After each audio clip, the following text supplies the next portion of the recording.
ಜಿಲ್ಲಾ ಕಾನೂನು ಸೇವೆಗಳ ಪ್ರಾಧಿಕಾರ ಕೋಲಾರ ಅಧ್ಯಕ್ಷರಾದಂಥ ಶ್ರೀಯುತ ಮಂಜುನಾಥ್ ಸಾಹೇಬರು, ಪ್ರಧಾನ ಜಿಲ್ಲಾ ನ್ಯಾಯಾಧೀಶರು ಹಾಗೂ ಕಾರ್ಯದರ್ಶಿಯವರಾದಂಥ ಶ್ರೀಯುತ ನಟೇಶ್ ಅವರು ಹಾಗೂ ಎಲ್ಲ ನಮ್ಮ ಕೋಲಾರ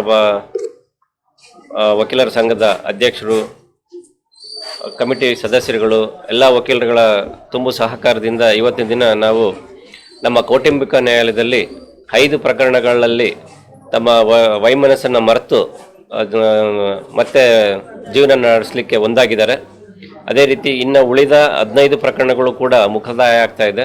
ಒಟ್ಟಾರೆ ನಮ್ಮ ಒಂದು ಕೌಟುಂಬಿಕ ನ್ಯಾಯಾಲಯ ಕೋಲಾರದಲ್ಲಿ ಇವತ್ತಿನ ದಿನ ಒಂದು 20 ಪ್ರಕರಣಗಳನ್ನ ನಾವು ಈ ರಾಜ್ಯ ಸಂಧಾನದ ಮೂಲಕ ಮುಕ್ತಾಯ ಮಾಡಿ ಇದೊಂದು ಯಶಸ್ವಿಯಾಗಿದೆ ಅಂತ ಹೇಳಲಿಕ್ಕೆ ನಾನು ಹರ್ಷಪಡ್ತೀನಿ. ವಿಚ್ಛೇದನಕ್ಕೆ ಕೌಟುಂಬಿಕವಾಗಿ ಹಲವಾರು ಕಾರಣಗಳು ಬರ್ತದೆ, ಅದೆಲ್ಲ ಗೌಪ್ಯವಾಗಿ ಇಡಬೇಕಾಗ್ತದೆ, ಅದನ್ನೆಲ್ಲ ಪಬ್ಲಿಕ್ಗೆ ಪ್ರಚಾರ ಮಾಡ್ಲಿಕ್ಕೆ ಆಗೋದಿಲ್ಲ.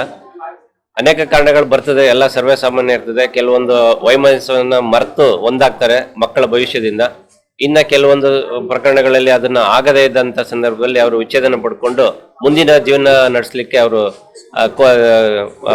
ಇಂದಿನ ಮದುವೆಯನ್ನ ಅನೂರ್ಜಿತಗೊಳಿಸ್ಕೊಂಡು ಮುಂದಿನ ಜೀವನಕ್ಕೆ ಕಾಲಿಡ್ತಾ ಇದ್ದಾರೆ. ಈಗ ನ್ಯಾಯಾಲಯಗಳಲ್ಲಿ ಪ್ರಕರಣವನ್ನ ಕಾನೂನು ಪ್ರಕಾರ ತೀರ್ಮಾನ ಮಾಡೋದು ಒಂದು ಹಂತ, ಅದರಲ್ಲಿ ಹಲವಾರು ಪ್ರಕ್ರಿಯೆಗಳು ಬರ್ತದೆ. ಆ ಪ್ರಕ್ರಿಯೆಗಳನ್ನ ದಾಟಿ ನಾವು ತೀರ್ಮಾನ ಮಾಡ್ಲಿಕ್ಕೆ ಆಗೋದಿಲ್ಲ. ಪ್ರತಿಯೊಂದಕ್ಕೂ ಒಂದು ಅಂತಿಮ ತೀರ್ಮಾನ ಬರ್ಬೇಕಾದ್ರೆ ಹಲವಾರು ಪ್ರಕ್ರಿಯೆಗಳ ಮುಖಾಂತರ ನ್ಯಾಯ ವಿಚಾರಣೆ, ಸಾಕ್ಷಿ ವಿಚಾರಣೆ, ಆರ್ಗ್ಯುಮೆಂಟ್ ಇದೆಲ್ಲ ನಡೆಸಬೇಕಾಗ್ತದೆ.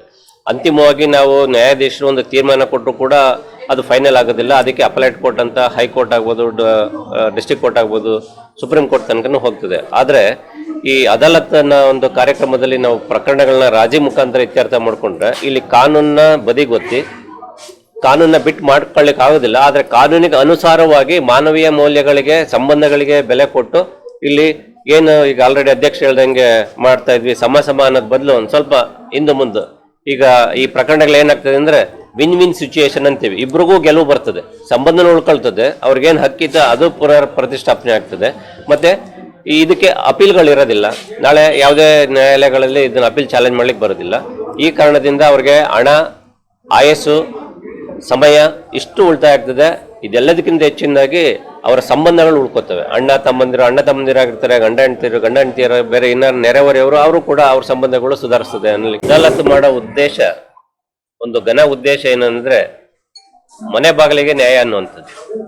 ಪ್ರತಿಯೊಬ್ಬರನ್ನು ನ್ಯಾಯಾಲಯಕ್ಕೆ ನ್ಯಾಯ ಹುಡಿಕೊಂಡು ಬರಬೇಕು, ಒಂದು ಪ್ರಕರಣ ದಾಖಲು ಮಾಡಬೇಕು ಅಂದ್ರೆ. ಆದ್ರೆ ಅದಾಲತ್ ಸಂದರ್ಭದಲ್ಲಿ ನಾವೇ ಮನೆ ಬಾಗಿಲಿಗೆ ಹೋಗೋ ಹಂತದಲ್ಲಿ ಎಲ್ಲಾ ಪ್ರಕರಣಗಳು ಪ್ರಾಥಮಿಕ ಹಂತದಲ್ಲೇ ಮುಗಿಸ್ಲಿಕ್ಕೆ ಪ್ರಯತ್ನ ಮಾಡೋದ್ರಿಂದ ಇದನ್ನ ಉಪಯೋಗವನ್ನ ಸಾರ್ವಜನಿಕರು ಮತ್ತೆ ಕಕ್ಷಿದಾರರು ಪಡ್ಕೋಬೇಕು ಅನ್ನೋದು ಇದ್ರ ಉದ್ದೇಶ ಆಗಿದೆ.